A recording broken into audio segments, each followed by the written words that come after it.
Olá, sou Marília Pereira e o programa é Motivos para Viver.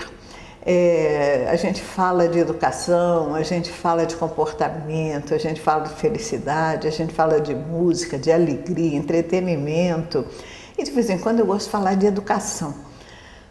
Afinal, a gente vive em sociedade. Ninguém consegue viver sozinho, né?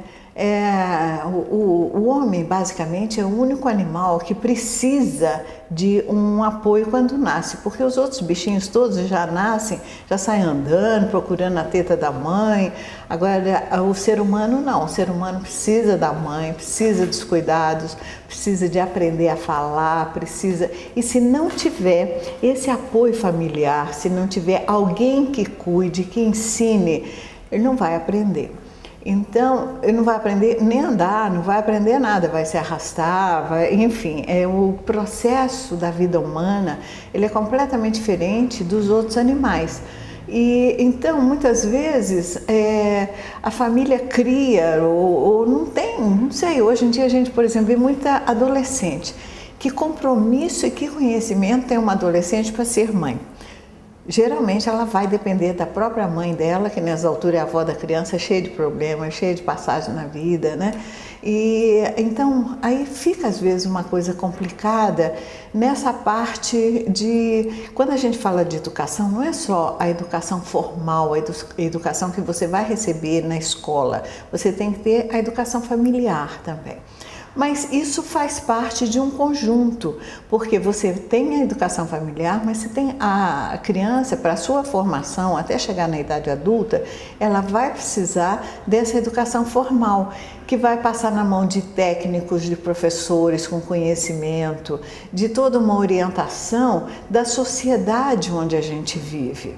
Então, hoje eu estou aqui conversando com a nossa secretária da Educação, uma mulher bonita, querida, competente, bem-vinda, são verdadeiras, bem-vinda, Cláudia. Obrigada pelo convite, eu estou aqui à disposição, acho muito pertinente a gente conversar da questão da educação familiar e da educação escolar, vamos dizer assim, a formal, né, que é feita tanto nos centros de educação infantil quanto nas escolas, e a ligação entre essas duas. Porque hoje em dia a gente vive um momento em que é muito necessário que a escola, que o Centro de Educação Infantil, coloque um trabalho com a família, um trabalho diferenciado de relacionamento com a família, para que se possa, além de trabalhar com as crianças, também trabalhar com essas mães que precisam do nosso auxílio. Em princípio, você fez uma fala muito importante que eu pretendia mesmo abordar, porque a gente vê que nem sempre a gente está vivendo um momento de uma, vamos dizer assim, inclusão, né? Porque eu acho que a gente não deve falar mais de exclusão, a gente deve falar de inclusão agora, que é o momento que a gente está vivendo, né, Cláudia? A nossa sociedade colonial foi muito cruel com a nossa população, com o nosso universo humano, porque humano e animal de maneira geral, quando eu vejo botar fogo aí no mato, nas matas, eu fico numa sensação de mal-estar terrível, né? Mas de qualquer forma, esse lado humano também sofreu uma crueldade muito grande. Eu sempre digo que a gente fala muito, por exemplo, de cotas agora, as pessoas que são radicalmente contra. Eu fico pensando, não conhece nada da história, porque se conhecesse o mínimo de história, que o Brasil, a primeira universidade do Brasil foi fundada em 1920, né, ou 17 por aí. Quer dizer, eu nasci em 37, Cláudia, por um pouco tempo antes de eu nascer, a primeira universidade do Brasil. Então, e só para uma elite branca, uma elite portuguesa, né, e alguns outros que vieram. Mas a nossa população formada por índios, por negros, a nossa verdadeira essência nunca esteve incluída nessa formação. Eu fico muito feliz com essa sua colocação. Nós tivemos agora a conferência de educação aqui em Poços E eu conversei com todos os professores que estavam representando os outros municípios, no sentido de que a gente mantivesse no Plano Nacional de Educação as políticas de ações afirmativas, que é a política de cota, que é o Bolsa Família, que a gente entendesse que não são políticas assistencialistas, são pagamento de dívidas que nós temos. Na verdade, assim, para ficar bem claro, é isso, nós fizemos uma exclusão durante muitos anos, não por nossa culpa que estamos aqui hoje, mas pelos nossos antepassados. As pessoas fizeram a exclusão, então agora nós precisamos acertar. Quer dizer, é trabalhar dando oportunidades diferentes aos diferentes, para que eles tenham as mesmas chances no final das contas. Exato. Então, se você tratar todo mundo da mesma forma, você não está fazendo uma política equitativa. Então, nesse sentido, é igual o Bolsa Família. O pessoal assusta quando você fala que o Bolsa Família dá lucro para o município.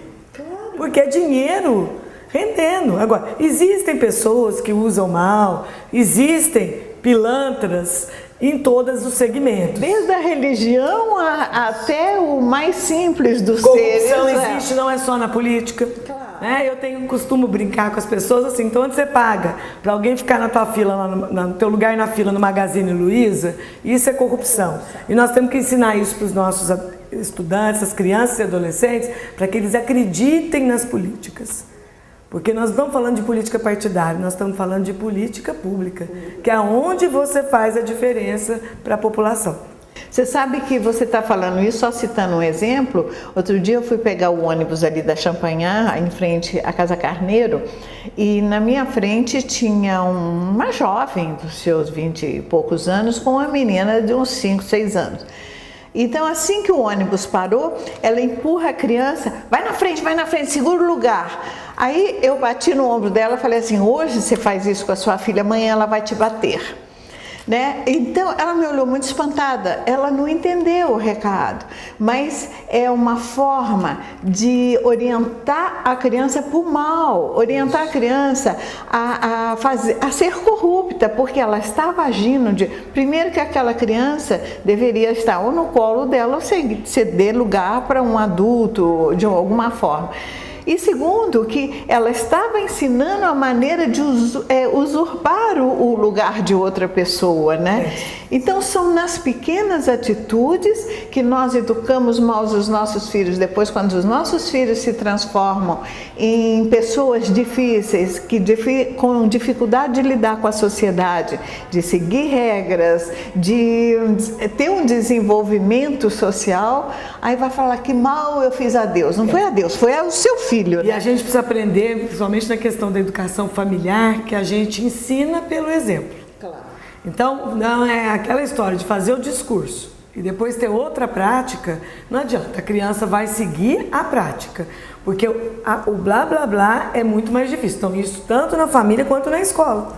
Então, o que a gente conversa muito com o professor, só prometa o que você pode cumprir e cumpra e faça o que é correto. Porque se você fizer uma atitude errada, o aluno faz muito por imitação, né? Então nós temos que tomar muito cuidado com isso. Então assim, é viver, é uma vivência de valores, né, Marília? Claro. Que eu acho que é uma retomada.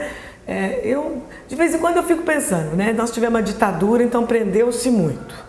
Depois podia-se tudo.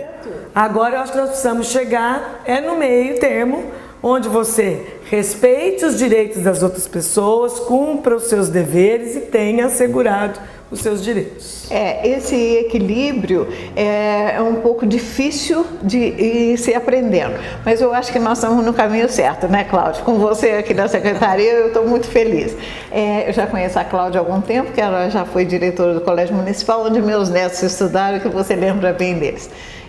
Então, todo esse processo de educação, a gente vai falar um pouco mais disso, começando a falar um pouco mais das creches, agora no segundo bloco. Continuem conosco que voltamos já já.